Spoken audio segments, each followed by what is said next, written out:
2025년 11월 17일 새벽 4시 13분. 전화기가 울렸습니다. 즉시 펜타곤으로 오십시오. 긴급 상황입니다. 발신자는 미 해군 작전본부장이었습니다. 저는 미 해군에서 34년간 근무한 함정 건조 전문가입니다. 제 이름은 데이비드 톰슨입니다. 알레이버크급 이지스 구축함 개발에 참여했고 주말 특급 구축함의 설계를 감독했습니다. 1980년대 미국 해군은 세계 최강이었습니다. 소련 해군을 압도했고 전 세계 바다를 지배했습니다.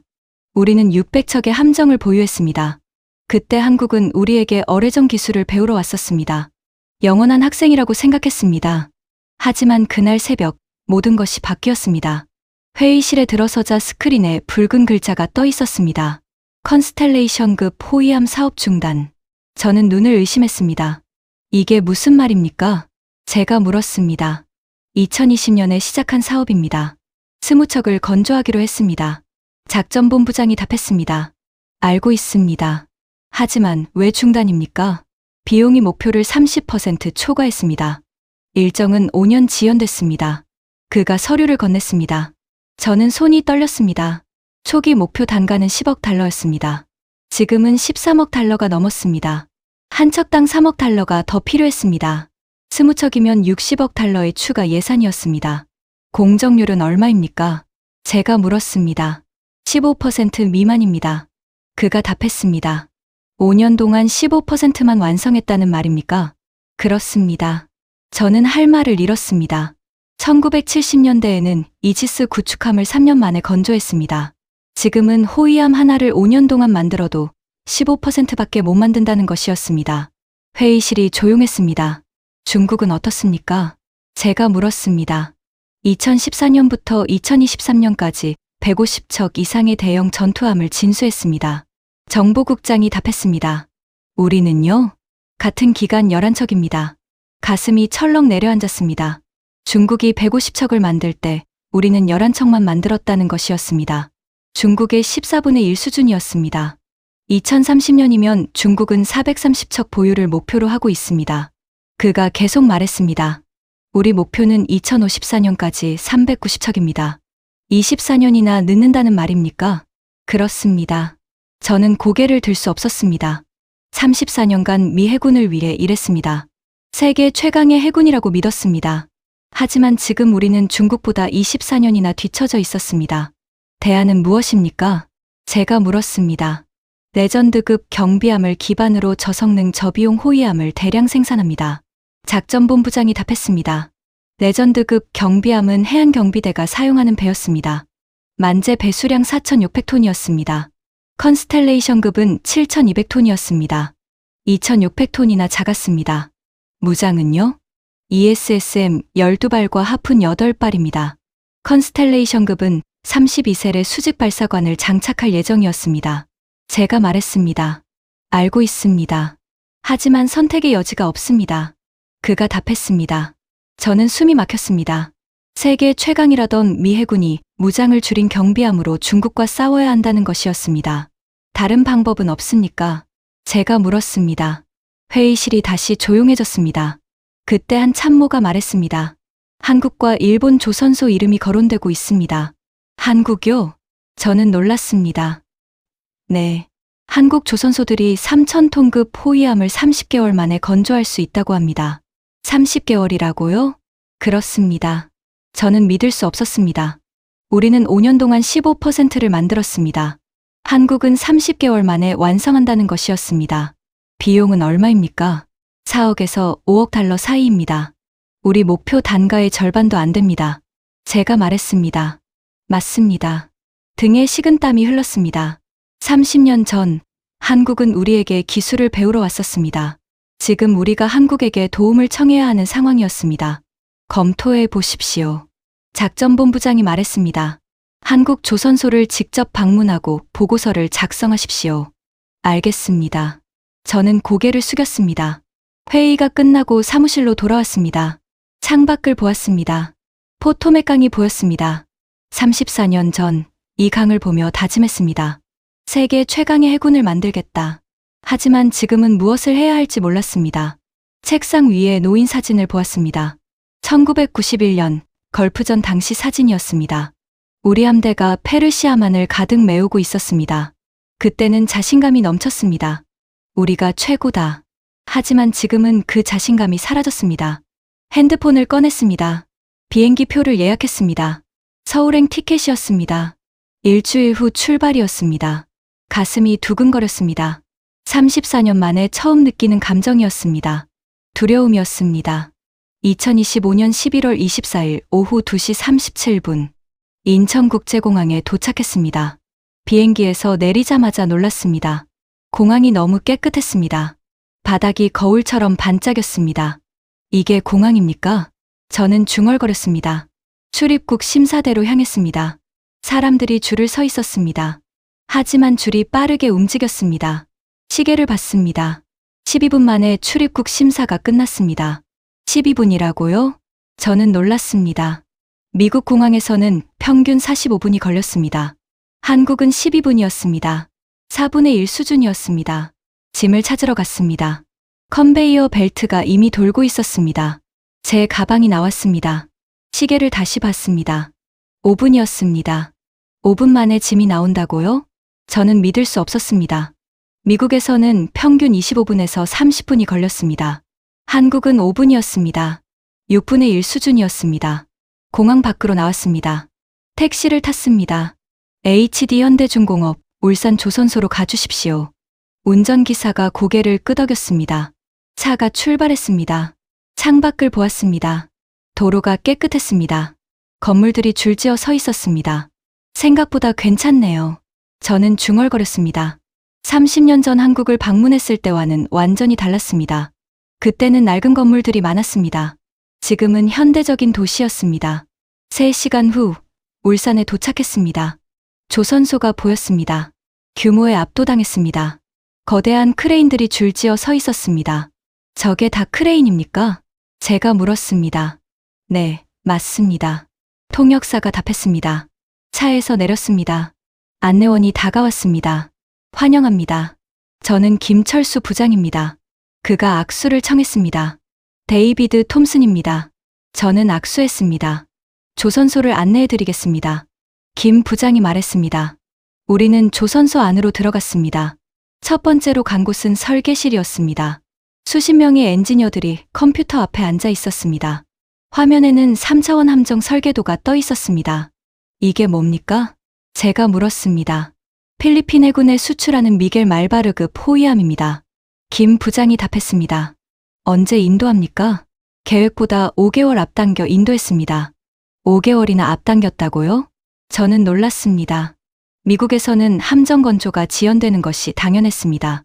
컨스텔레이션급도 5년이나 지연됐습니다. 한국은 오히려 5개월이나 앞당겼다는 것이었습니다. 어떻게 가능합니까? 철저한 일정 관리와 모듈화 건조 방식 덕분입니다. 김 부장이 답했습니다. 모듈화 건조라고요? 네. 함정을 여러 부분으로 나눠서 동시에 만든 다음 조립합니다. 그가 설명했습니다. 저는 고개를 끄덕였습니다. 미국도 모듈화 건조를 시도했습니다. 하지만 실패했습니다. 모듈들이 정확하게 맞지 않아서 수정 작업에 몇 달씩 걸렸습니다. 모듈들이 정확하게 맞습니까? 제가 물었습니다. 오차 범위가 2mm 이내입니다. 2mm라고요? 저는 놀랐습니다. 미국에서는 오차 범위가 5cm였습니다. 한국은 2mm였습니다. 25배 더 정확했습니다. 어떻게 그렇게 정확합니까? 레이저 측정 시스템과 AI 자동 조정 시스템을 사용합니다. 김 부장이 답했습니다. 저는 할 말을 잃었습니다. 다음으로 간 곳은 용접실이었습니다. 로봇들이 자동으로 용접하고 있었습니다. 불꽃이 튀었습니다. 로봇 용접입니까? 제가 물었습니다. 네. 전체 용접의 80%를 로봇이 합니다. 미국은 대부분 수작업입니다. 제가 말했습니다. 알고 있습니다. 김 부장이 답했습니다. 저는 가슴이 답답했습니다. 2024년 미국에서는 26척의 함정에서 용접 실패가 발견됐습니다. 숙련된 용접공이 부족했기 때문이었습니다. 한국은 로봇으로 해결했습니다. 용접 불량률은 얼마입니까? 제가 물었습니다. 0.3% 미만입니다. 0.3%라고요? 저는 믿을 수 없었습니다. 미국의 용접 불량률은 5%였습니다. 한국은 0.3%였습니다. 17배 더 낮았습니다. 다음으로 간 곳은 조립장이었습니다. 거대한 크레인이 선체 모듈을 들어 올리고 있었습니다. 무게가 400톤이라고 했습니다. 400톤을 한 번에 들어 올립니까? 제가 물었습니다. 네. 우리 크레인은 최대 1200톤까지 들어 올릴 수 있습니다. 김 부장이 답했습니다. 저는 놀랐습니다. 미국 최대 크레인은 600톤까지였습니다. 한국은 1200톤이었습니다. 2배 더 강력했습니다. 모듈들이 정확하게 맞춰졌습니다. 용접이 시작됐습니다. 얼마나 걸립니까? 제가 물었습니다. 이 크기 모듈은 4시간이면 완료됩니다. 4시간이라고요? 저는 놀랐습니다. 미국에서는 같은 크기 모듈을 조립하는데 3일이 걸렸습니다. 한국은 4시간이었습니다. 18배 빨랐습니다. 조립장을 나와 도크로 갔습니다. 건조 중인 이지스 구축함이 보였습니다. 정조대 완급입니까? 제가 물었습니다. 네, 맞습니다. 두번함입니다. 김 부장이 답했습니다. 언제 시작했습니까? 2년 전입니다. 2년 만에 이 정도까지 완성했습니까? 저는 놀랐습니다. 만재 배수량이 12,000톤이었습니다. 미국 알레이버크급 이지스 구축함보다 3,000톤이나 더 컸습니다. 한 번 함은 얼마나 걸렸습니까? 제가 물었습니다. 3년이었습니다. 3년이라고요? 저는 믿을 수 없었습니다. 미국에서는 알레이버크급을 건조하는데 7년에서 8년이 걸렸습니다. 한국은 정조대왕급을 3년 만에 만들었습니다. 절반 이하 시간이었습니다. 수직 발사관은 몇 셀입니까? 제가 물었습니다. 88셀입니다. 88셀이라고요? 저는 놀랐습니다. 미국 알레이버크급은 96셀이었습니다. 한국은 88셀이었습니다. 거의 비슷한 수준이었습니다. 레이더는 무엇입니까? 자체 개발한 AESA 레이더입니다. 김 부장이 답했습니다. 저는 할 말을 잃었습니다. 한국이 이지스급 레이더를 자체 개발했다는 것이었습니다. 도크를 나와 회의실로 갔습니다. 자리에 앉았습니다. 김 부장이 자료를 꺼냈습니다. 이것이 우리가 미 해군에 제안할 수 있는 호위함 설계안입니다. 그가 자료를 건넸습니다. 저는 자료를 펼쳤습니다. 손이 떨렸습니다. 자료 첫 페이지에 이렇게 적혀 있었습니다. 3,000톤급 다목적 호위함, 건조 기간 30개월, 예상 단가 4억 5천만 달러. 저는 숨을 멈췄습니다. 30개월이었습니다. 미국 컨스텔레이션급은 5년이 걸렸는데 15%밖에 완성하지 못했습니다. 한국은 30개월 만에 100%를 완성한다는 것이었습니다. 정말 30개월이면 가능합니까? 제가 물었습니다. 네, 필리핀 호위함이 그 증거입니다. 김 부장이 답했습니다. 단가는 정말 4억 5천만 달러입니까? 네, 정확한 견적입니다. 저는 고개를 숙였습니다. 미국 컨스텔레이션급 단가는 13억 달러였습니다. 한국은 4억 5천만 달러였습니다. 3분의 1도 안 되는 가격이었습니다. 무장은 어떻게 됩니까? 제가 물었습니다. 김 부장이 다음 페이지를 펼쳤습니다. 수직발사관 32셀, SSM 16발, 함포 127mm, CIWS 2기입니다.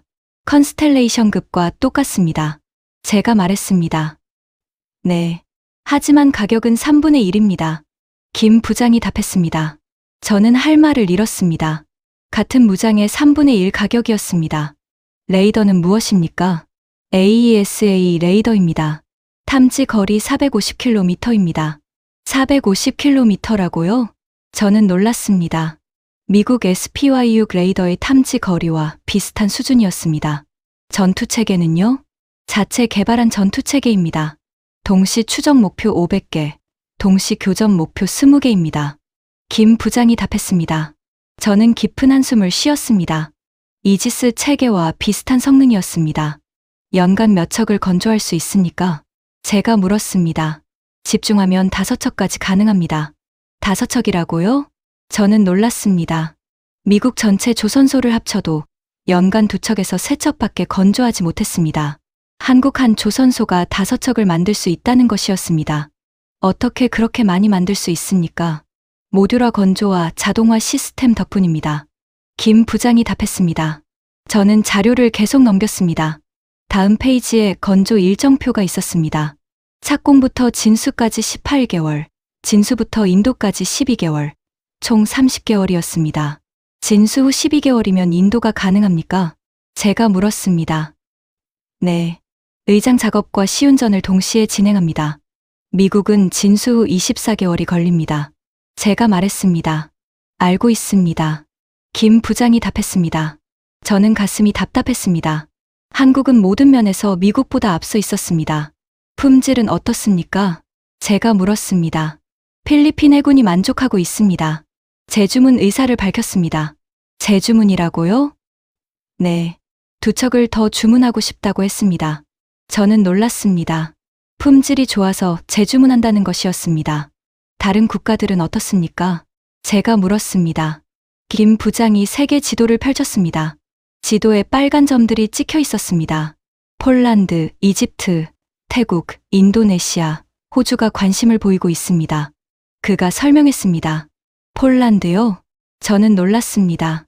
폴란드는 나토 회원국이었습니다. 나토 국가가 한국 함정에 관심을 보인다는 것이었습니다. 네. 폴란드는 이미 한국산 전차와 자주포를 대량 구매했습니다. 김 부장이 답했습니다. 저는 할 말을 잃었습니다. 나토 국가가 한국 무기를 대량 구매했다는 것이었습니다. 호주는요? 제가 물었습니다. 호주는 한국산 자주포를 이미 도입했고 호위함에도 관심을 보이고 있습니다. 호주는 미국의 동맹국입니다. 제가 말했습니다. 알고 있습니다. 하지만 성능과 가격을 비교하면 한국산이 유리합니다. 김 부장이 답했습니다. 저는 고개를 숙였습니다. 미국 동맹국들이 한국 무기를 선택하고 있었습니다. 인력은 어떻습니까? 제가 물었습니다. 숙련 용접공 2,400명, 설계 엔지니어 850명입니다. 2,400명이라고요? 저는 놀랐습니다. 미국 전체 조선소를 합쳐도 숙련 용접공이 1,500명밖에 없었습니다. 한국 한 조선소가 2,400명을 보유하고 있었습니다. 평균 경력은 얼마입니까? 15년입니다. 김 부장이 답했습니다.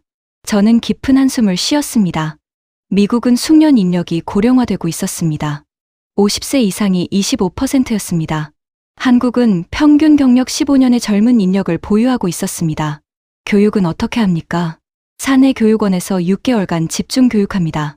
6개월이면 충분합니까? 제가 물었습니다. 기본 교육은 6개월이고 실무 교육은 2년입니다. 김 부장이 답했습니다. 저는 고개를 끄덕였습니다. 체계적인 교육 시스템이었습니다. 김 부장이 노트북을 켰습니다. 화면에 그래프가 나타났습니다. 이것은 최근 20년간 함정 건조 속도 비교입니다. 그가 설명했습니다. 그래프를 보는 순간 저는 얼어붙었습니다.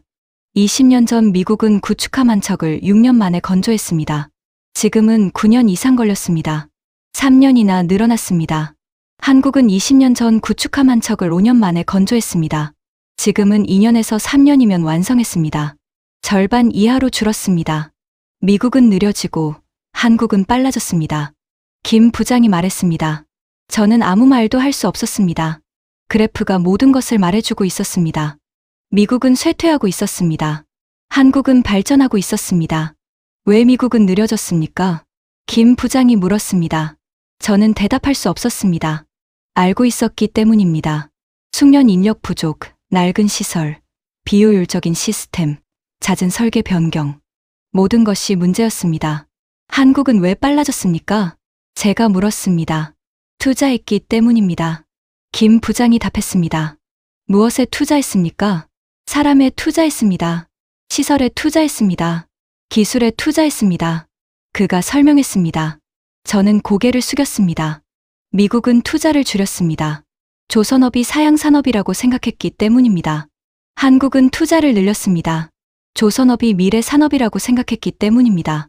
김 부장이 다른 자료를 꺼냈습니다. 이것은 컨스텔레이션급 설계 변경 내역입니다. 그가 자료를 건넸습니다. 저는 자료를 받았습니다. 손이 떨렸습니다. 자료를 펼쳤습니다. 원본 설계 유사도 목표는 85%였습니다. 실제 유사도는 15%였습니다. 70%가 변경됐습니다. 왜 이렇게 많이 변경했습니까? 김 부장이 물었습니다. 저는 대답할 수 없었습니다. 부끄러웠기 때문입니다. 설계가 잘못됐습니다. 요구 사항이 계속 바뀌었습니다. 각 부서가 자기 요구만 주장했습니다. 조정이 안 됐습니다. 선체 길이가 7m 늘어났습니다. 김 부장이 말했습니다. 알고 있습니다. 제가 답했습니다. 전체 중량이 10% 증가했습니다. 알고 있습니다. 저는 고개를 들 수 없었습니다. 한국은 설계를 한 번에 확정합니다. 김 부장이 말했습니다. 어떻게 가능합니까? 제가 물었습니다. 모든 부서가 처음부터 함께 참여합니다. 의견을 조율합니다. 최종 설계를 확정합니다. 그 다음부터는 변경하지 않습니다. 그가 설명했습니다. 저는 깊은 한숨을 쉬었습니다. 간단한 원칙이었습니다. 하지만 미국은 지키지 못했습니다. 회의실이 조용했습니다. 저는 창밖을 보았습니다. 조선소 전경이 보였습니다. 거대한 크레인들, 건조 중인 함정들, 분주하게 움직이는 사람들. 모든 것이 질서정연했습니다. 감동받으셨습니까? 김 부장이 물었습니다. 저는 대답하지 못했습니다. 감동이 아니었습니다. 충격이었습니다. 다음 날 오전 9시, 김 부장이 다시 전화했습니다. 설계 검증 회의가 있습니다. 참석하시겠습니까? 물론입니다. 제가 답했습니다. 1시간 후, 기술동 회의실에 도착했습니다. 20명 정도의 엔지니어들이 모여 있었습니다. 스크린에 호위함 설계도가 떠 있었습니다. 시작하겠습니다. 수석 엔지니어가 말했습니다. 미 해군 사양에 맞춰 설계를 수정했습니다. 검증을 시작합니다. 엔지니어들이 각자 노트북을 열었습니다. 화면에 데이터들이 나타났습니다. 무게 중심 계산 완료. 한 엔지니어가 말했습니다. 복원성 검증 완료. 다른 엔지니어가 말했습니다. 추진 시스템 검증 중. 그때였습니다. 한 젊은 엔지니어가 손을 들었습니다. 잠깐만요. 모두가 그를 바라봤습니다. 연료 탱크 배치에 문제가 있습니다. 무슨 문제입니까? 수석 엔지니어가 물었습니다. 미 해군 사양대로 무장을 늘리면서 연료 탱크 위치를 옮겼습니다. 하지만 이 위치에서는 무게 중심이 2.3cm 뒤로 밀립니다. 2.3cm면 허용 범위 아닙니까? 다른 엔지니어가 말했습니다. 평상시에는 괜찮습니다. 하지만 고속 기동 중에 문제가 생깁니다. 젊은 엔지니어가 시뮬레이션을 돌렸습니다. 화면에 함정이 나타났습니다. 고속으로 선회하는 장면이었습니다. 갑자기 함정이 기울었습니다. 보건력이 3.2% 떨어집니다. 그가 말했습니다. 회의실이 조용해졌습니다. 저는 등에 식은땀이 흘렀습니다. 3.2%였습니다. 작은 숫자처럼 보였습니다. 하지만 실전에서는 치명적이었습니다. 얼마나 심각합니까? 제가 물었습니다. 풍속 25m 이상의 거친 바다에서 고속 기동하면 전복 위험이 있습니다. 젊은 엔지니어가 답했습니다. 전복이라고요? 저는 믿을 수 없었습니다. 시뮬레이션상으로는 그렇습니다. 수석 엔지니어가 시계를 봤습니다. 지금 9시 47분입니다. 설계 확정 마감이 내일 오후 6시입니다. 그가 말했습니다. 이제 32시간밖에 안 남았습니다. 저는 가슴이 철렁 내려앉았습니다. 32시간 안에 해결하지 못하면 미 해군 계약이 무산될 수 있었습니다. 해결 방법이 있습니까? 김 부장이 물었습니다. 3가지 방법이 있습니다. 수석 엔지니어가 답했습니다. 첫째, 연료 탱크를 다시 원래 위치로 옮깁니다. 하지만 그러면 무장을 줄여야 합니다. 안 됩니다. 제가 말했습니다. 미 해군 사양은 32셀입니다. 줄일 수 없습니다. 둘째, 선체 폭을 1.2m 늘립니다. 하지만 그러면 전체 설계를 다시 해야 합니다. 시간이 얼마나 걸립니까? 김 부장이 물었습니다. 최소 2주입니다. 너무 깁니다. 셋째, 평형수 시스템을 추가합니다. 고속 기동 중에 자동으로 물을 이동시켜 무게 중심을 조정합니다. 수석 엔지니어가 설명했습니다. 그게 가능합니까? 제가 물었습니다. 기술적으로는 가능합니다. 하지만 시간이 문제입니다. 얼마나 걸립니까? 설계 24시간, 시뮬레이션 검증 6시간, 최종 승인 2시간, 총 32시간입니다. 저는 손이 떨렸습니다. 마감 시간과 정확히 같았습니다. 1분의 여유도 없었습니다. 즉시 시작합니다. 김 부장이 말했습니다. 엔지니어들이 움직이기 시작했습니다. 한 베테랑 엔지니어가 젊은 엔지니어에게 다가갔습니다. 잘 찾았네. 자네가 아니었으면 큰일 날 뻔했어. 그가 젊은 엔지니어의 어깨를 두드렸습니다. 젊은 엔지니어가 고개를 숙였습니다. 제 역할을 했을 뿐입니다. 저는 그 장면을 보며 가슴이 뭉클했습니다. 미국 조선소에서는 젊은 엔지니어가 문제를 지적하면 무시당했습니다. 경험이 부족하다는 이유로. 한국은 달랐습니다. 누가 지적하든 귀를 기울였습니다. 나이나 경력이 아니라 내용이 중요했습니다. 오후 3시. 설계팀이 여전히 작업 중이었습니다. 커피를 마시며 지켜봤습니다. 한 여성 엔지니어가 계산을 하고 있었습니다. 손이 떨리고 있었습니다. 괜찮습니까? 제가 물었습니다. 네, 괜찮습니다. 그녀가 답했습니다. 하지만 목소리가 떨렸습니다. 김 부장이 다가왔습니다. 그녀의 남편이 미 해군 장교입니다. 그가 작게 말했습니다. 그래서 이 프로젝트가 성공하기를 간절히 바랍니다. 저는 가슴이 아팠습니다. 개인적인 바람이 담긴 프로젝트였습니다. 밤 11시. 설계가 거의 완성됐습니다. 하지만 문제가 생겼습니다. 펌프 용량이 부족합니다. 한 엔지니어가 말했습니다. 물을 빨리 이동시키려면 더 큰 펌프가 필요합니다. 얼마나 큽니까? 현재보다 40% 큽니다. 수석 엔지니어가 한숨을 쉬었습니다. 그런 펌프를 어디서 구합니까? 독일 제품이 있습니다. 하지만 배송에 2주 걸립니다. 회의실이 무거운 침묵에 빠졌습니다. 그때 한 중년 엔지니어가 말했습니다. 만들면 됩니다. 뭐라고요? 우리가 만들면 됩니다. 협력사에 긴급 주문하면 48시간 안에 가능합니다. 정말입니까? 김 부장이 물었습니다. 제가 협력사 대표와 30년 지기입니다. 전화해보겠습니다. 그가 밖으로 나갔습니다. 10분 후 돌아왔습니다. 48시간 안에 만들겠다고 합니다. 회의실에 박수가 터졌습니다. 저는 눈물이 날 뻔했습니다. 한국의 저력을 봤습니다. 불가능을 가능으로 만드는 힘이었습니다. 새벽 3시. 시뮬레이션이 시작됐습니다. 화면에 함정이 나타났습니다. 고속 선회를 시작했습니다. 평형수 시스템이 작동했습니다. 물이 이동했습니다. 무게 중심이 조정됐습니다. 함정이 안정적으로 선회했습니다. 성공입니다. 엔지니어가 외쳤습니다. 모두가 환호했습니다. 저도 박수를 쳤습니다. 32시간의 사투였습니다. 그리고 이겼습니다. 다음 날 오후 5시 30분. 최종 보고서가 완성됐습니다. 마감 30분 전이었습니다. 김 부장이 보고서를 들었습니다. 미 해군에 제출하겠습니다. 그가 말했습니다. 저는 고개를 끄덕였습니다. 감사합니다. 제가 말했습니다. 별 말씀을요. 우리의 일입니다. 김 부장이 답했습니다. 회의실을 나왔습니다. 복도에서 젊은 엔지니어를 만났습니다. 고맙습니다. 제가 말했습니다. 문제를 찾아줘서 고맙습니다. 당연한 일을 했을 뿐입니다. 그가 답했습니다. 미국에서는 당연하지 않습니다. 제가 말했습니다. 한국은 다릅니다. 여기서는 누구나 목소리를 낼 수 있습니다. 그가 미소 지었습니다. 저는 그 미소를 잊을 수 없었습니다. 자부심이 담긴 미소였습니다. 다음 날 아침, 김 부장이 전화했습니다. 오늘은 다른 곳을 보여드리고 싶습니다. 어디입니까? 제가 물었습니다. 거북선 박물관입니다. 거북선이라고요? 저는 놀랐습니다. 네. 한국 해군의 역사를 보여드리고 싶습니다. 김 부장이 답했습니다. 1시간 후 박물관에 도착했습니다. 입구에 거대한 거북선 모형이 있었습니다. 이게 거북선입니까?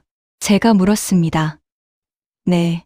1592년에 만들어진 세계 최초의 철갑선입니다. 김 부장이 답했습니다. 1592년이라고요? 저는 놀랐습니다. 네. 임진왜란 때 이순신 장군이 만들었습니다. 저는 거북선을 자세히 보았습니다. 선체 위에 철판이 덮여 있었습니다. 정말 철판으로 덮었습니까? 제가 물었습니다. 네. 적의 화살과 총탄을 막기 위해서였습니다. 김 부장이 답했습니다. 저는 할 말을 잃었습니다. 1592년에 철갑선을 만들었다는 것이었습니다. 유럽에서 철갑선이 등장한 것은 1860년대였습니다. 한국이 270년이나 앞섰습니다. 박물관 안으로 들어갔습니다. 벽에 큰 그림이 걸려 있었습니다. 한산도 대첩 그림이었습니다. 이게 무엇입니까? 제가 물었습니다. 1592년 7월 8일 한산도에서 벌어진 해전입니다. 김 부장이 답했습니다. 그림을 보는 순간 저는 얼어붙었습니다. 조선 함대 56척이 일본 함대 73척을 포위하고 있었습니다. 일본 함대가 불타고 있었습니다. 결과는 어떻게 됐습니까? 제가 물었습니다. 일본 함대 73척 중 12척만 살아남았습니다. 12척이라고요? 저는 놀랐습니다. 네. 61척이 격침됐습니다. 김 부장이 답했습니다. 저는 숨이 멎었습니다. 완벽한 승리였습니다. 조선 함대 피해는요? 제가 물었습니다. 전사자 19명입니다. 19명이라고요? 저는 믿을 수 없었습니다. 61척을 격침시키고 전사자가 19명밖에 안 된다는 것이었습니다. 어떻게 가능합니까? 하객진 전술 덕분입니다. 김 부장이 설명했습니다. 벽에 전술도가 걸려 있었습니다. 조선 함대가 하기 날개를 펼친 것처럼 배치돼 있었습니다. 일본 함대를 포위하는 형태였습니다. 포위 섬멸 전술입니다. 김 부장이 말했습니다. 저는 전술도를 자세히 보았습니다. 완벽한 전술이었습니다. 다음 방으로 갔습니다. 유리 케이스 안에 조선 왕조실록이 있었습니다. 저게 뭡니까? 제가 물었습니다. 조선 왕조실록입니다. 1392년부터 1910년까지 518년간의 역사가 기록돼 있습니다. 김 부장이 답했습니다. 518년이라고요? 저는 놀랐습니다. 네. 유네스코 세계기록유산입니다. 저는 실록을 자세히 보았습니다. 한자로 빼곡하게 적혀 있었습니다. 이순신 장군에 대한 기록도 있습니까? 제가 물었습니다. 물론입니다. 김 부장이 실록을 펼쳤습니다. 1598년 11월 19일 노량해전. 그가 읽기 시작했습니다. 조선 함대가 일본 함대를 격파했다. 적선 200척을 격침시켰다. 하지만 이순신 장군이 전사했다. 저는 가슴이 먹먹했습니다. 마지막 전투에서 승리했지만 전사했다는 것이었습니다. 얼마나 싸웠습니까? 제가 물었습니다. 7년입니다. 1592년부터 1598년까지. 김 부장이 답했습니다. 저는 고개를 숙였습니다. 7년 동안 단 한 번도 패하지 않았습니다. 23전 23승이었습니다. 이순신 장군은 왜 이렇게 강했습니까? 제가 물었습니다. 김 부장이 다른 자료를 꺼냈습니다. 난중일기입니다. 이순신 장군이 직접 쓴 일기입니다. 그가 일기를 펼쳤습니다. 매일 훈련했습니다. 전술을 연구했습니다. 무기를 점검했습니다. 부하들을 돌봤습니다. 그가 읽어주었습니다. 저는 듣고 있었습니다. 철저한 준비였습니다. 끊임없는 노력이었습니다. 장군의 좌우명은 무엇이었습니까? 제가 물었습니다. 필사즉생, 필생즉사입니다. 무슨 뜻입니까? 죽고자 하면 살고, 살고자 하면 죽는다는 뜻입니다. 김 부장이 답했습니다. 저는 깊은 한숨을 쉬었습니다. 죽을 각오로 싸우면 이긴다는 것이었습니다. 박물관을 나왔습니다. 밖에서 차를 마셨습니다. 왜 저를 여기로 데려왔습니까? 제가 물었습니다. 김 부장이 잠시 생각하다가 말했습니다. 한국 해군의 DNA를 보여드리고 싶었습니다. DNA라고요? 네. 우리는 400년 전부터 해전의 달인이었습니다. 그 피가 지금도 흐르고 있습니다. 그가 설명했습니다. 저는 고개를 끄덕였습니다. 한국 조선업의 우수성이 어디에서 왔는지 이해가 됐습니다. 역사였습니다. 전통이었습니다. DNA였습니다. 미국 해군의 DNA는 무엇입니까? 김 부장이 물었습니다. 저는 대답하지 못했습니다. 생각나는 것이 없었기 때문입니다. 존 폴 존스 제독이 있지 않습니까? 김 부장이 말했습니다. 맞습니다. 저는 고개를 끄덕였습니다. 존 폴 존스는 미국 해군의 아버지였습니다. 독립전쟁 때 영국 함대와 싸웠습니다. 그의 좌우명은 무엇이었습니까? 김 부장이 물었습니다. I have not yet begun to fight. 제가 답했습니다. 나는 아직 싸우기 시작하지도 않았다. 좋은 말입니다. 김 부장이 말했습니다. 저는 쓴웃음을 지었습니다. 하지만 지금 미국 해군은 싸우기도 전에 포기하고 있었습니다. 컨스텔레이션급을 포기했습니다. 중국과의 경쟁을 포기했습니다. 미국은 왜 변했습니까? 김 부장이 물었습니다. 저는 대답할 수 없었습니다. 알고 있었기 때문입니다. 안주했습니다. 방심했습니다. 투자를 줄였습니다. 인재를 키우지 않았습니다. 모든 것이 우리 잘못이었습니다. 한국은 변하지 않았습니까? 제가 물었습니다. 변했습니다. 더 강해졌습니다. 김 부장이 답했습니다. 저는 고개를 숙였습니다. 한국은 변했습니다. 더 강해졌습니다. 미국은 변했습니다. 더 약해졌습니다. 다시 조선소로 가시겠습니까? 김 부장이 물었습니다. 아니요. 호텔로 가겠습니다. 제가 답했습니다. 알겠습니다. 차가 출발했습니다. 저는 창밖을 보았습니다. 바다가 보였습니다. 400년 전 이 바다에서 이순신 장군이 싸웠습니다. 23전 23승을 기록했습니다. 지금 이 바다에서 한국 조선소들이 함정을 만들고 있습니다. 세계 최고 수준의 함정들이었습니다. 역사는 반복됩니다. 한국은 다시 한번 바다의 강자가 되고 있었습니다. 2025년 11월 27일 오전 10시 15분 김 부장에게서 긴급 전화가 왔습니다. 조선소로 즉시 오십시오. 목소리가 떨리고 있었습니다. 무슨 일입니까? 제가 물었습니다. 용접 불량이 발견됐습니다. 가슴이 철렁 내려앉았습니다. 30분 후 조선소에 도착했습니다. 품질 관리실로 달려갔습니다. 수십 명의 엔지니어들이 모여 있었습니다. 모두 심각한 표정이었습니다. 어떻게 된 일입니까? 제가 물었습니다. 품질 관리 책임자가 엑스레이 사진을 보여줬습니다. 선체 용접부 17군데에서 미세 균열이 발견됐습니다. 17군데라고요? 저는 놀랐습니다. 네. AI 검사에서는 발견되지 않았습니다. 초음파 정밀 검사에서 발견됐습니다. 그가 설명했습니다. 균열 크기는 얼마입니까? 김 부장이 물었습니다. 0.3mm에서 1.2mm입니다. 그 정도면 괜찮은 것 아닙니까? 한 젊은 엔지니어가 말했습니다. 품질 관리 책임자가 고개를 저었습니다. 아닙니다. 시간이 지나면 커집니다. 5년 후에는 10배로 커질 수 있습니다. 회의실이 조용해졌습니다. 전부 다시 용접해야 합니까? 제가 물었습니다. 네. 17군데 모두 절단하고 다시 용접해야 합니다. 시간이 얼마나 걸립니까? 김 부장이 물었습니다. 품질 관리 책임자가 시계를 봤습니다. 지금 10시 47분입니다. 미 해군 중간검사가 3일 후 오전 9시입니다. 이제 이른 시간밖에 안 남았습니다. 제 손이 떨렸습니다. 이른 시간 안에 17군데를 절단하고 다시 용접해야 했습니다. 한 곳당 평균 작업 시간은 얼마입니까? 절단 2시간, 용접 3시간, 검사 1시간. 총 6시간입니다. 17곳이면 102시간입니다. 한 엔지니어가 계산했습니다. 이른 시간 안에는 불가능합니다. 회의실에 무거운 침묵이 흘렀습니다. 저는 고개를 들 수 없었습니다.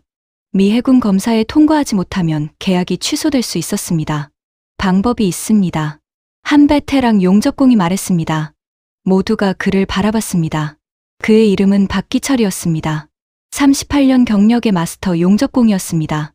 17곳을 동시에 작업하면 됩니다. 17팀을 동시에 투입한다는 말입니까? 김 부장이 물었습니다. 네. 각 팀당 마스터 용접공 1명, 보조 2명입니다. 총 51명이 필요합니다. 그렇게 많은 마스터 용접공이 있습니까? 제가 물었습니다. 우리 조선소의 마스터 용접공이 34명 있습니다. 부족한 17명은 협력사에서 차출해야 합니다. 박기철이 답했습니다. 김 부장이 즉시 전화를 걸었습니다. 협력사 대표들에게 긴급 요청하겠습니다. 1시간 후 회의실에 다시 모였습니다. 17명 모두 확보했습니다. 김 부장이 말했습니다. 하지만 조건이 있습니다. 무슨 조건입니까? 야간 수당 200%, 성공 보너스 500만 원씩입니다. 승인합니다. 제가 즉시 말했습니다. 돈 문제가 아니었습니다. 시간과의 싸움이었습니다. 오후 2시, 51명의 용접공들이 모였습니다. 박기철이 앞에 섰습니다. 여러분, 우리에게 67시간이 남았습니다. 그가 말했습니다. 이 시간 안에 17곳을 완벽하게 용접해야 합니다. 실패하면 어떻게 됩니까? 한 젊은 용접공이 물었습니다. 한국 조선업의 명예가 땅에 떨어집니다. 박기철이 답했습니다. 미국이 우리를 무시하게 됩니다. 다시는 주문이 오지 않을 수 있습니다. 용접공들의 얼굴이 굳어졌습니다. 하지만 우리는 할 수 있습니다. 박기철이 계속 말했습니다. 우리는 한국 최고의 용접공들입니다. 우리의 실력을 보여줄 때입니다. 화이팅! 용접공들이 외쳤습니다. 작업이 시작됐습니다. 17개 팀이 각자 위치로 갔습니다. 절단 작업부터 시작했습니다. 불꽃이 사방에서 튀었습니다. 밤 10시. 7곳의 절단이 완료됐습니다. 용접이 시작됐습니다.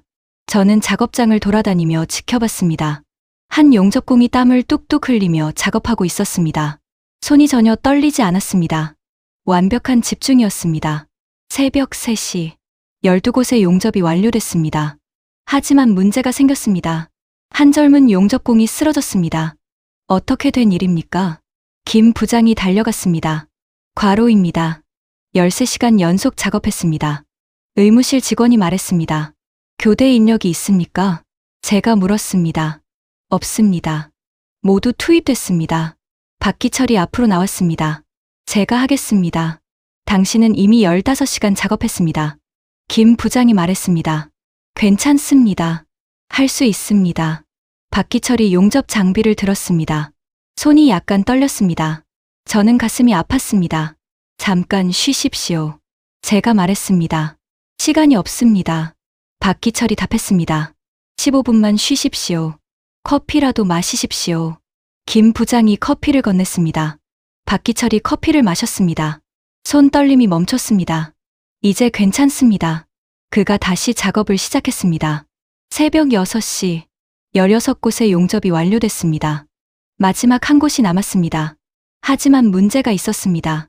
가장 어려운 곳이었습니다. 선체 내부 깊은 곳이었습니다. 좁고 더웠습니다. 누가 하겠습니까? 박기철이 물었습니다. 아무도 대답하지 않았습니다. 모두 지쳐 있었습니다. 그때 한 여성 용접공이 손을 들었습니다. 제가 하겠습니다. 김미숙 씨, 괜찮겠습니까?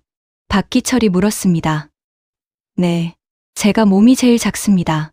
들어갈 수 있습니다. 그녀가 답했습니다. 김미숙은 28세 여성 용접공이었습니다. 경력 5년이었습니다. 조심하십시오. 박기철이 말했습니다.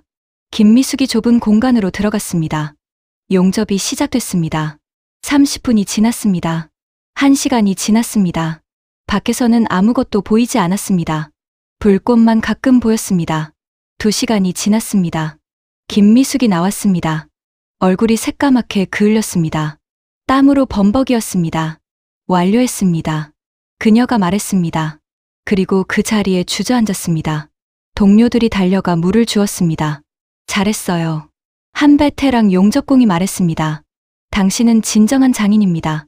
김미숙이 눈물을 흘렸습니다. 감사합니다. 그녀가 작게 말했습니다. 저도 눈물이 났습니다. 한국의 장인 정신을 봤습니다. 완벽을 향한 집념이었습니다. 오전 8시, 최종 검사가 시작됐습니다. 엑스레이, 초음파, 유관 검사. 모든 검사를 통과했습니다. 합격입니다. 품질 관리 책임자가 외쳤습니다. 작업장에 환호성이 터졌습니다. 51명의 용접공들이 서로 껴안았습니다. 박기철이 제게 다가왔습니다. 미국 검사관님, 내일 검사 때 자신 있게 보여드리겠습니다. 그가 말했습니다. 감사합니다. 제가 답했습니다. 당신들은 진정한 프로입니다. 박기철이 미소 지었습니다. 우리는 한국인입니다. 불가능은 없습니다. 그 말에 저는 할 말을 잃었습니다. 한국인의 저력을 봤습니다. 이른 시간의 불가능을 67시간 만에 가능으로 만들었습니다. 호텔에 돌아왔습니다. 노트북을 켰습니다. 이메일이 와 있었습니다. 펜타곤에서 보낸 것이었습니다. 보고서 제출 기한 일주일 연장. 더 자세한 조사 필요. 저는 깊은 한숨을 쉬었습니다. 일주일이 더 생겼습니다. 더 깊이 조사해야 했습니다. 다음 날 다시 조선소를 방문했습니다. 김 부장이 기다리고 있었습니다. 오늘은 무엇을 보시겠습니까? 그가 물었습니다. 시스템을 보고 싶습니다. 제가 답했습니다. 시스템이라고요? 네. 어떻게 이렇게 빨리 만드는지 알고 싶습니다. 김 부장이 고개를 끄덕였습니다. 통제실로 가시죠. 우리는 본관 건물로 갔습니다. 5층 통제실에 들어갔습니다. 벽면 전체가 스크린이었습니다. 수십 명의 직원들이 컴퓨터 앞에 앉아 있었습니다. 이게 뭡니까? 제가 물었습니다. 통합 생산관리 시스템입니다. 김 부장이 답했습니다. 메인 스크린에 조선소 전체 지도가 떠 있었습니다. 건조 중인 함정들이 표시돼 있었습니다. 각 함정마다 숫자가 표시돼 있었습니다. 저 숫자는 뭡니까? 제가 물었습니다. 공정률입니다. 실시간으로 업데이트됩니다. 김 부장이 설명했습니다. 저는 놀랐습니다. 실시간 공정률을 알 수 있다는 것이었습니다. 어떻게 실시간으로 알 수 있습니까? 각 작업장에 센서가 설치돼 있습니다. 작업이 완료되면 자동으로 시스템에 입력됩니다. 김 부장이 답했습니다. 저는 할 말을 잃었습니다. 미국 조선소는 아직도 수기로 작업 일지를 썼습니다. 한국은 자동으로 입력됐습니다. AI가 공정을 분석합니다. 김 부장이 계속 설명했습니다. 지연이 예상되면 자동으로 경고합니다. 대안을 제시합니다. AI가 대안을 제시한다고요? 제가 물었습니다. 네. 예를 들어 A 작업이 지연되면 B 작업을 먼저 하도록 제안합니다. 저는 놀랐습니다. 완전 자동화 시스템이었습니다. 김 부장이 다른 스크린을 가리켰습니다. 이것은 자재 관리 시스템입니다. 스크린에 창고 지도가 떠 있었습니다. 각 자재의 위치가 표시돼 있었습니다. 필요한 자재가 있으면 시스템이 자동으로 찾아줍니다. 김 부장이 설명했습니다. 배송도 자동입니까? 제가 물었습니다. 네. 무인 운반차가 자재를 운반합니다. 무인 운반차라고요? 저는 놀랐습니다. 김 부장이 창밖을 가리켰습니다. 작은 차들이 스스로 움직이고 있었습니다. 사람이 타지 않았습니다. 자율주행입니다. GPS와 센서로 경로를 찾습니다. 김 부장이 설명했습니다. 저는 할 말을 잃었습니다. 조선소 안에서 자율주행 차가 다니고 있었습니다. 언제부터 사용했습니까? 제가 물었습니다. 5년 전부터입니다. 5년 전이라고요? 저는 놀랐습니다. 미국은 아직도 지게차를 사람이 운전했습니다. 한국은 5년 전부터 자율주행을 사용했습니다. 김 부장이 또 다른 스크린을 켰습니다. 이것은 품질 관리 시스템입니다. 스크린에 용접부 사진들이 나타났습니다. AI가 용접 품질을 검사합니다. 김 부장이 설명했습니다. 사람이 검사하지 않습니까? 제가 물었습니다. 사람도 검사합니다. 하지만 AI가 먼저 검사합니다. 불량을 미리 찾아냅니다. 정확도는 얼마입니까? 98.7%입니다. 김 부장이 답했습니다. 저는 놀랐습니다. AI 검사 정확도가 98.7%라는 것이었습니다. 사람 검사 정확도는요? 제가 물었습니다. 95% 정도입니다. AI가 사람보다 정확합니다. 제가 말했습니다. 네. 그래서 AI를 먼저 사용합니다. 김 부장이 답했습니다. 저는 깊은 한숨을 쉬었습니다. 한국은 AI로 품질을 관리하고 있었습니다. 교육은 어떻게 합니까? 제가 물었습니다. 김 부장이 다른 방으로 안내했습니다. VR 교육장이었습니다. 수십 명의 사람들이 VR 헤드셋을 쓰고 있었습니다. VR로 교육합니까? 제가 물었습니다. 네. 실제 작업 환경을 가상으로 구현했습니다. 김 부장이 설명했습니다. 저는 VR 헤드셋을 써봤습니다. 눈앞에 거대한 함정이 나타났습니다. 용접 작업을 하는 것처럼 보였습니다.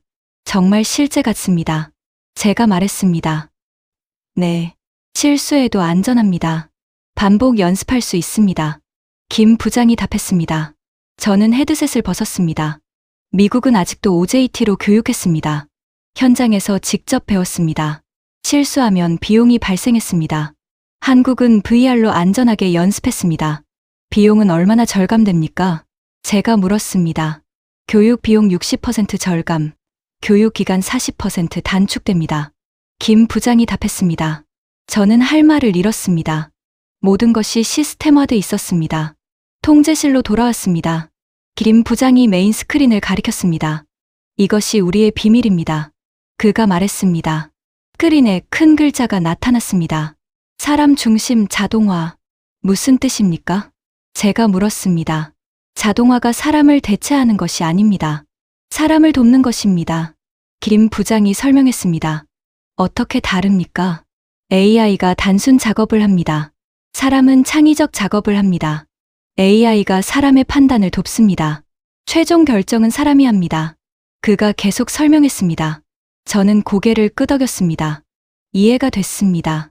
한국은 사람을 중심에 두고 기술을 활용했습니다. 미국은 어떻습니까? 김 부장이 물었습니다. 저는 대답하지 못했습니다. 미국은 비용 절감만 생각했습니다. 사람을 줄이려고 했습니다. 기술 투자도 줄였습니다. 결과는 명백했습니다. 미국은 느려졌습니다. 한국은 빨라졌습니다. 함께 점심 식사하시겠습니까? 김 부장이 물었습니다. 좋습니다. 우리는 식당으로 갔습니다. 직원 식당이었습니다. 수백 명의 직원들이 식사하고 있었습니다. 음식을 받았습니다. 한식이었습니다. 밥, 국, 반찬이 나왔습니다. 맛있습니다. 제가 말했습니다. 감사합니다. 김 부장이 답했습니다. 식사하며 주위를 둘러봤습니다. 젊은 직원들이 많았습니다. 30대, 40대가 대부분이었습니다. 직원 평균 나이가 어떻게 됩니까? 제가 물었습니다. 42세입니다. 김 부장이 답했습니다. 저는 놀랐습니다. 미국 조선소 직원 평균 나이는 53세였습니다. 한국은 42세였습니다. 11년이나 젊었습니다. 젊은 인재를 어떻게 뽑습니까? 좋은 대우를 합니다. 성장 기회를 줍니다. 자부심을 느끼게 합니다. 김 부장이 설명했습니다. 저는 고개를 끄덕였습니다. 간단한 원칙이었습니다. 좋은 대우, 성장 기회, 자부심. 미국은 이 중 하나도 제대로 하지 못했습니다. 식사를 마쳤습니다. 밖으로 나왔습니다. 바다가 보였습니다. 함정들이 정박해 있었습니다. 저 함정들은 어디로 갑니까? 제가 물었습니다. 필리핀, 인도네시아, 태국입니다. 김 부장이 답했습니다. 모두 수출입니까? 네. 한국 해군용도 있지만 대부분 수출입니다. 저는 깊은 한숨을 쉬었습니다. 한국은 함정을 수출하고 있었습니다. 미국은 자국 해군용도 제때 못 만들고 있었습니다. CNN에서 보도했습니다. 김 부장이 말했습니다. 무엇을요? 한국 조선업의 부활을요. 그가 핸드폰을 꺼냈습니다. 기사를 보여줬습니다. South Korea's Shipbuilding Renaissance. 제목이었습니다. 기사를 읽었습니다. 한국이 세계 조선업을 다시 지배하고 있다. 기술력, 속도, 품질 모든 면에서 앞서고 있다. 저는 핸드폰을 돌려줬습니다. BBC도 보도했습니다. 김 부장이 또 다른 기사를 보여줬습니다. Korea's Naval Exports Surge. 제목이었습니다. 한국 해군 무기 수출이 급증하고 있다. 폴란드, 호주, 필리핀 등이 주요 고객이다. 저는 고개를 숙였습니다. 전 세계가 한국을 주목하고 있었습니다. 한국이 새로운 해군 무기 강국이 되고 있었습니다. 그리고 미국은 뒤처지고 있었습니다. 2025년 12월 1일 오후 2시. 마지막 시운전 날이었습니다. 실물 크기 시험 함정이 바다로 나갔습니다. 미 해군 최종 검사관 3명이 함께 탔습니다. 저도 탔습니다. 김 부장과 엔지니어 5명도 탔습니다. 시운전을 시작하겠습니다. 함장이 말했습니다. 엔진이 가동됐습니다. 함정이 움직이기 시작했습니다. 속도 10노트, 속도 20노트, 속도 30노트, 속도가 점점 빨라졌습니다. 최고 속도 32노트 도달. 함장이 보고했습니다. 미 해군 검사관이 고개를 끄덕였습니다. 합격입니다. 다음은 선회 테스트였습니다. 우연 전타. 함정이 오른쪽으로 급선회했습니다. 좌연 전타. 함정이 왼쪽으로 급선회했습니다. 선회 반경 250m. 합격입니다. 검사관이 말했습니다. 다음은 무기 시스템 테스트였습니다. 레이더 가동. 스크린에 주변 해역이 나타났습니다. 목표물 탐지. 거리 450km. 합격입니다. 검사관이 체크했습니다. 수직 발사관 시뮬레이션 발사. 해치가 열렸습니다. 모의 미사일이 발사됐습니다. 발사 성공. 합격입니다. 모든 테스트가 순조로웠습니다. 마지막 테스트가 남았습니다. 통합 전투 시스템 테스트였습니다. 다중 목표 동시 추적 및 교전 시뮬레이션을 시작합니다. 시스템 엔지니어가 말했습니다. 스크린에 10개의 적기가 나타났습니다. 동시에 5척의 적함이 나타났습니다. 15개 목표 동시 추적 시작. 레이더가 회전했습니다. 스크린에 15개의 점이 모두 포착됐습니다. 추적 성공. 동시 교전 준비. 그때였습니다. 갑자기 스크린이 깜빡였습니다. 뭡니까? 제가 물었습니다. 잠깐 기다리십시오. 시스템 엔지니어가 키보드를 두드렸습니다. 스크린이 다시 정상으로 돌아왔습니다. 계속 진행합니다. 교전 시작. 미사일 발사 시뮬레이션이 진행됐습니다. 10초가 지났습니다. 20초가 지났습니다. 또다시 스크린이 깜빡였습니다. 이번에는 5초 동안 멈췄습니다. 시스템 오류입니다. 시스템 엔지니어가 말했습니다. 미 해군 검사관의 얼굴이 굳어졌습니다. 얼마나 심각합니까? 그가 물었습니다. 지금 확인 중입니다. 김 부장이 노트북을 열었습니다. 코드를 분석했습니다. 메모리 오버플로우입니다. 한 젊은 엔지니어가 말했습니다. 15개 목표를 동시 처리하면서 메모리가 초과됐습니다. 왜 사전 테스트에서 발견하지 못했습니까? 검사관이 물었습니다. 실험실에서는 10개까지만 테스트했습니다. 15개는 처음입니다. 김 부장이 답했습니다. 검사관이 시계를 봤습니다. 지금 오후 3시 15분입니다. 최종 보고서 제출이 내일 오전 9시입니다. 이제 18시간밖에 안 남았습니다. 제 가슴이 철렁 내려앉았습니다. 18시간 안에 소프트웨어 버그를 찾아서 수정해야 했습니다. 함정이 항구로 돌아왔습니다. 모두 기술동 회의실로 모였습니다. 상황을 설명하십시오. 김 부장이 말했습니다. 수석 소프트웨어 엔지니어가 화이트보드에 그림을 그렸습니다. 전투 시스템은 4개의 메모리 영역을 사용합니다. 그가 설명했습니다. 레이더 데이터 영역, 무기 제어 영역, 통신 영역, 예비 영역입니다. 각 영역이 독립적으로 작동합니까? 제가 물었습니다. 아닙니다. 상호 연결돼 있습니다. 문제가 뭡니까? 15개 목표를 동시 추적하면 레이더 데이터가 폭증합니다. 메모리 영역을 넘칩니다. 다른 영역을 침범합니다. 그러면 어떻게 됩니까? 시스템이 혼란에 빠집니다. 멈춥니다. 김 부장이 한숨을 쉬었습니다. 해결 방법이 있습니까? 3가지입니다. 수석 엔지니어가 답했습니다. 첫째, 메모리를 추가합니다. 하지만 하드웨어 변경이 필요합니다. 최소 일주일 걸립니다. 너무 깁니다. 둘째, 동시 추적 목표를 12개로 줄입니다. 안 됩니다. 제가 말했습니다. 미 해군 요구 사양은 15개입니다.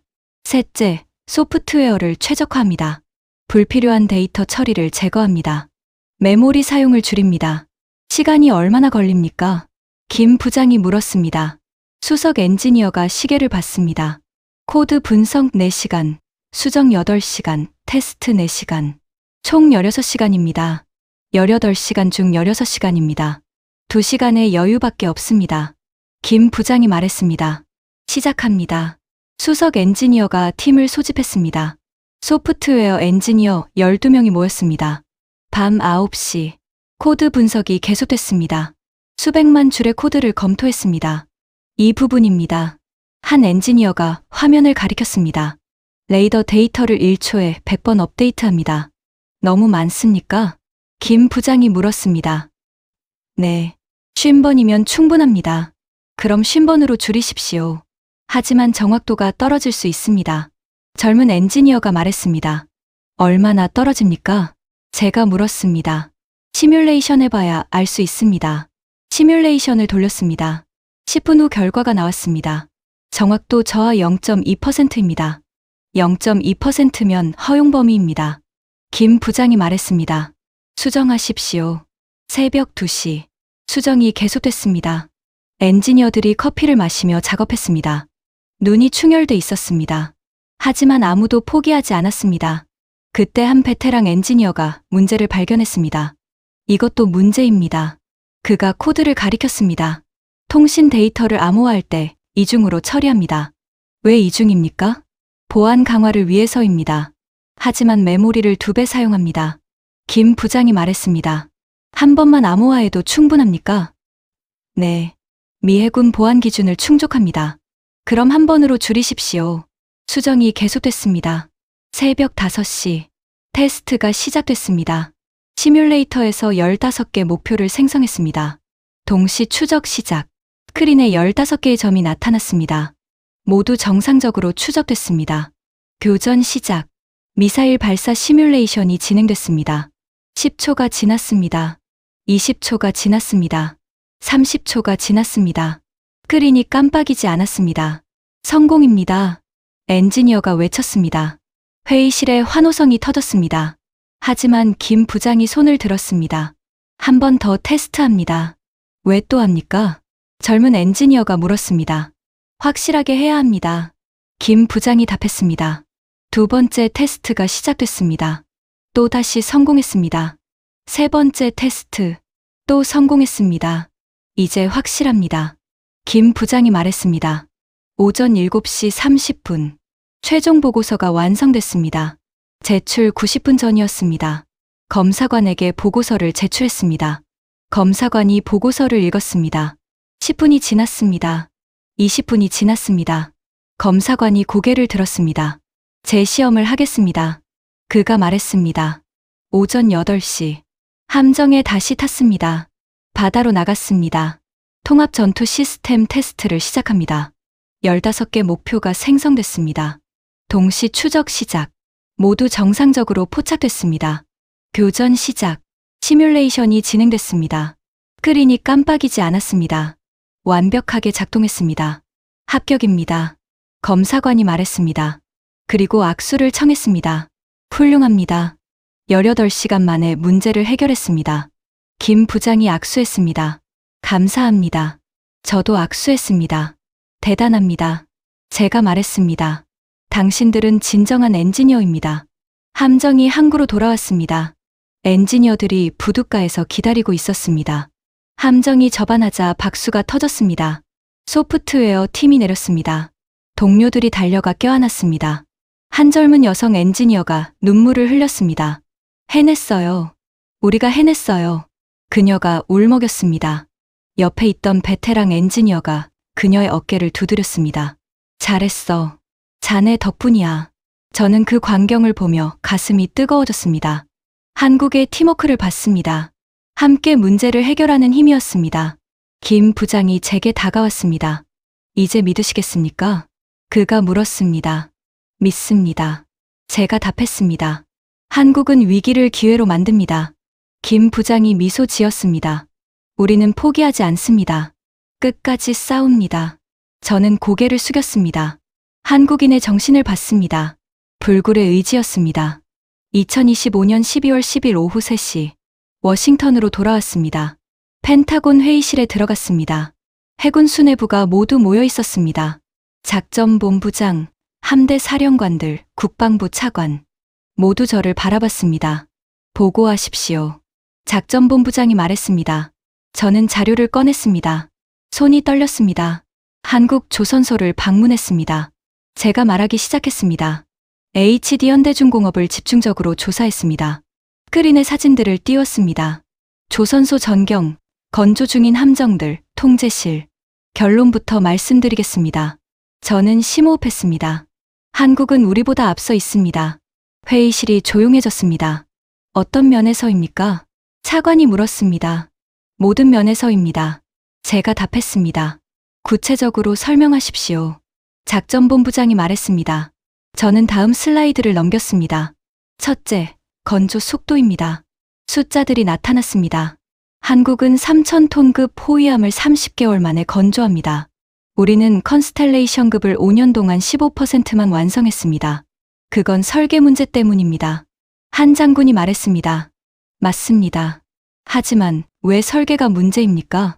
제가 물었습니다. 회의실이 조용했습니다. 우리는 설계를 70% 변경했습니다. 한국은 설계를 한 번에 확정합니다. 저는 계속 말했습니다. 다음 슬라이드를 넘겼습니다. 둘째, 비용입니다. 한국 호위함 단가는 4억 5천만 달러입니다. 컨스텔레이션급은 13억 달러입니다. 3분의 1도 안 되는 가격입니다. 성능은 어떻습니까? 차관이 물었습니다. 동일합니다. 수직발사관 32셀, SSM 16발, 127mm 한 포. 모두 똑같습니다. 제가 답했습니다. 그럴 리가 없습니다. 한 장군이 말했습니다. 저도 믿을 수 없었습니다. 제가 답했습니다. 하지만 직접 확인했습니다. 필리핀 해군이 만족하고 있습니다. 재주문했습니다. 회의실이 다시 조용해졌습니다. 다음 슬라이드를 넘겼습니다. 셋째, 생산 능력입니다. 한국 한 조선소가 연간 5척을 건조할 수 있습니다. 미국 전체 조선소를 합쳐도 연간 2척에서 3척입니다. 왜 그렇습니까? 작전본부장이 물었습니다. 자동화입니다. 제가 답했습니다. 로봇 용접, AI 품질 검사, 무인 운반차 모두 자동화돼 있습니다. 다음 슬라이드를 넘겼습니다. 통제실 사진이 나타났습니다. 이것은 통합생산관리 시스템입니다. 실시간으로 공정을 관리합니다. AI가 지연을 예측하고 대안을 제시합니다. 우리도 할 수 있습니다. 한 장군이 말했습니다. 언제 하시겠습니까? 제가 물었습니다. 지금 당장. 예산이 있습니까? 인력이 있습니까? 시설이 있습니까? 제가 다그쳤습니다. 장군은 대답하지 못했습니다. 저는 계속 말했습니다. 우리 조선소는 2차 세계대전 시절 장비를 사용하고 있습니다. 숙련 용접공 평균 나이는 53세입니다. 젊은 인재는 조선업에 오지 않습니다. 다음 슬라이드를 넘겼습니다. 그래프가 나타났습니다. 이것은 최근 20년간 함정 건조 속도 비교입니다. 20년 전 우리는 구축함을 6년 만에 건조했습니다. 지금은 9년 이상 걸립니다. 한국은 20년 전 5년이 걸렸습니다. 지금은 2년에서 3년이면 됩니다. 우리는 느려졌습니다. 한국은 빨라졌습니다. 제가 말했습니다. 회의실이 무거운 침묵에 빠졌습니다. 대안이 있습니까? 작전본부장이 물었습니다. 한국과 협력하는 것입니다. 제가 답했습니다. 한국에게 함정을 맡긴다는 말입니까? 한 장군이 소리쳤습니다. 그게 수치스럽습니까? 제가 물었습니다. 우리는 세계 최강 해군입니다. 과거에는 그랬습니다. 제가 말했습니다. 지금은 중국이 우리를 따라잡고 있습니다. 2014년부터 2023년까지 중국은 150척을 건조했습니다.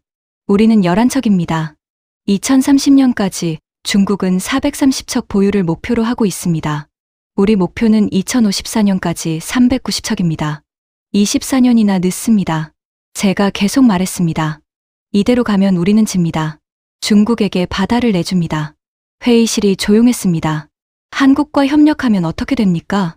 차관이 물었습니다. 빨라집니다. 제가 답했습니다. 한국이 호위함을 건조합니다. 우리는 이지스 구축함에 집중합니다. 역할을 나눕니다. 비용이 절감됩니다. 한국 호위함은 우리 호위함의 3분의 1 가격입니다. 같은 예산으로 3배 더 많이 확보할 수 있습니다. 품질은 보장됩니다. 필리핀, 인도네시아가 이미 검증했습니다. 저는 마지막 슬라이드를 넘겼습니다. 그리고 저는 한국에서 3번의 위기를 목격했습니다. 제가 말했습니다. 설계 검증 위기, 용접 불량 위기, 시스템 오류 위기. 한국은 모두 해결했습니다. 32시간, 67시간, 18시간 만에. 그들은 포기하지 않습니다. 끝까지 싸웁니다. 그것이 한국의 DNA입니다. 회의실이 조용했습니다. 한국은 동맹국입니다. 신뢰할 수 있습니다. 6.25 전쟁 때 우리가 한국을 도왔습니다. 지금은 한국이 우리를 도울 차례입니다. 제가 말했습니다. 작전본부장이 한숨을 쉬었습니다. 검토하겠습니다. 그가 말했습니다. 회의가 끝났습니다. 사람들이 하나둘 떠났습니다. 저만 남았습니다. 창밖을 보았습니다. 포토맥 강이 보였습니다. 34년 전 이 강을 보며 다짐했습니다. 세계 최강의 해군을 만들겠다. 하지만 지금은 달랐습니다. 세계 최강을 유지하려면 도움이 필요하다. 그것을 인정해야 했습니다. 자존심을 버려야 했습니다. 하지만 그것이 현실이었습니다. 2025년 12월 10일 국방부 기자회견장. 카메라들이 줄지어 서 있었습니다. CNN, BBC, 로이터, 전 세계 언론이 모였습니다. 국방부 장관이 단상에 섰습니다. 저도 옆에 섰습니다. 발표하겠습니다. 장관이 말하기 시작했습니다. 미 해군은 한국 조선업계와 협력 협상을 시작합니다. 차세대 호위함 사업에 한국 조선소 참여를 검토하고 있습니다. 카메라 플래시가 터졌습니다. 기자들이 손을 들었습니다. 한국에게 함정 건조를 맡긴다는 말입니까? 한 기자가 물었습니다. 협력입니다. 맡기는 것이 아닙니다. 장관이 답했습니다. 왜 갑자기 한국입니까? 다른 기자가 물었습니다. 장관이 저를 바라봤습니다. 톰슨 박사가 설명하겠습니다. 장관이 말했습니다. 저는 단상 앞으로 나갔습니다. 심호흡을 했습니다. 저는 34년간 미 해군에서 일했습니다. 제가 말하기 시작했습니다. 알레이버크급 이지스 구축함을 만들었습니다. 미국 해군이 세계 최강이라고 믿었습니다. 하지만 지난 2주 동안 한국을 방문했습니다. 그리고 깨달았습니다. 저는 잠시 멈췄습니다. 우리가 뒤처져 있다는 것을. 기자들이 웅성거렸습니다. 한국은 우리보다 빠릅니다. 한국은 우리보다 저렴합니다. 한국은 우리보다 효율적입니다. 이것은 부끄러운 일입니다. 하지만 사실입니다. 제가 계속 말했습니다. 30년 전 한국은 우리에게 기술을 배웠습니다. 지금 우리가 한국에게 배워야 합니다. 이것이 자존심 상하는 일입니까? 그렇습니다. 하지만 필요한 일입니까? 그렇습니다. 카메라들이 저를 향했습니다. 중국이 우리를 추월하고 있습니다. 이대로 가면 우리는 집니다. 한국과 협력하면 이길 수 있습니다. 저는 34년 경력의 전문가로서 말합니다. 한국은 믿을 수 있는 파트너입니다. 제가 말을 마쳤습니다.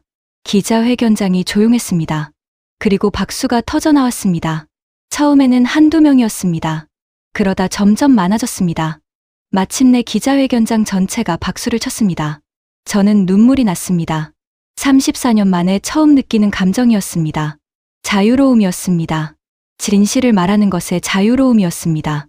기자회견이 끝났습니다. 밖으로 나왔습니다. 핸드폰이 울렸습니다. 김 부장이었습니다. 축하합니다. 그가 말했습니다. 뉴스를 봤습니다. 용기 있는 발표였습니다. 감사합니다. 제가 답했습니다. 함께 일할 수 있기를 기대합니다. 김 부장이 말했습니다. 저도 그렇습니다. 전화를 끊었습니다. 하늘을 보았습니다. 맑은 하늘이었습니다. 34년 만에 처음 보는 맑은 하늘 같았습니다. 그날 저녁 CNN에서 보도했습니다. 미 해군, 한국과 협력 선언. BBC도 보도했습니다. 미국, 조선업 위기 인정. 로이터도 보도했습니다. 한국 조선업 세계 표준되다. 전 세계가 주목했습니다.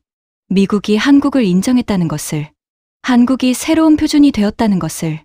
2025년 12월 15일 서울에서 첫 협상이 열렸습니다. 저도 참석했습니다. 김 부장이 악수를 청했습니다. 다시 만나서 반갑습니다. 저도 반갑습니다. 제가 답했습니다. 협상 테이블에 앉았습니다. 양쪽에서 자료를 꺼냈습니다. 시작하겠습니다. 김 부장이 말했습니다. 협상은 순조로웠습니다. 서로의 필요를 이해했습니다. 미국은 빠른 건조가 필요했습니다. 한국은 대량 주문이 필요했습니다. 윈윈이었습니다. 1차 계약은 열척으로 하겠습니다. 제가 제안했습니다. 좋습니다. 김 부장이 답했습니다. 단가는 4억 8천만 달러로 하겠습니다. 합의했습니다. 악수했습니다. 역사적인 순간이었습니다. 미국과 한국이 함께 함정을 만들기로 한 것이었습니다. 협상장을 나왔습니다. 서울 거리를 걸었습니다. 사람들이 분주하게 움직였습니다. 젊은이들이 많았습니다. 활기가 넘쳤습니다. 이 나라가 우리를 이긴 것이 당연하다. 저는 중얼거렸습니다.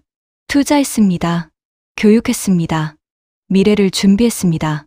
우리는 안주했습니다. 방심했습니다. 과거에 머물렀습니다. 결과는 명백했습니다. 한국이 이겼습니다. 하지만 이제는 달랐습니다. 함께하기로 했습니다. 한국의 기술과 미국의 경험이 만났습니다. 새로운 시작이었습니다. 호텔로 돌아왔습니다. 노트북을 켰습니다. 보고서를 썼습니다. 한국 협력 1차 협상 성공, 열척 계약 체결, 향후 20척 추가 계약 가능성. 보고서를 펜타곤에 보냈습니다. 창밖을 보았습니다. 한강이 보였습니다.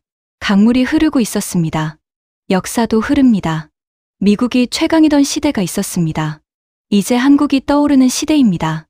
하지만 그것이 끝이 아닙니다. 함께하면 더 강해질 수 있습니다. 그것이 제가 배운 교훈이었습니다. 34년 경력의 전문가가 마침내 깨달은 진리였습니다. 진실은 숨길 수 없습니다. 역사는 스스로 밝혀집니다. 세계는 결국 한국의 위대함을 알게 될 것입니다. 그리고 우리 미국은 한국과 함께 다시 일어설 것입니다. 동맹의 진정한 의미는 이런 것입니다. 서로를 인정하고 서로에게 배우고 함께 성장하는 것입니다. 저는 이제 그것을 압니다. 그리고 그것을 자랑스럽게 생각합니다. 오늘 이야기가 마음에 와닿으셨나요? 구독과 좋아요로 응원해 주시고 댓글에 자랑스러운 대한민국을 남겨주십시오. 여러분 한 분 한 분이 이 채널을 지켜주는 힘입니다.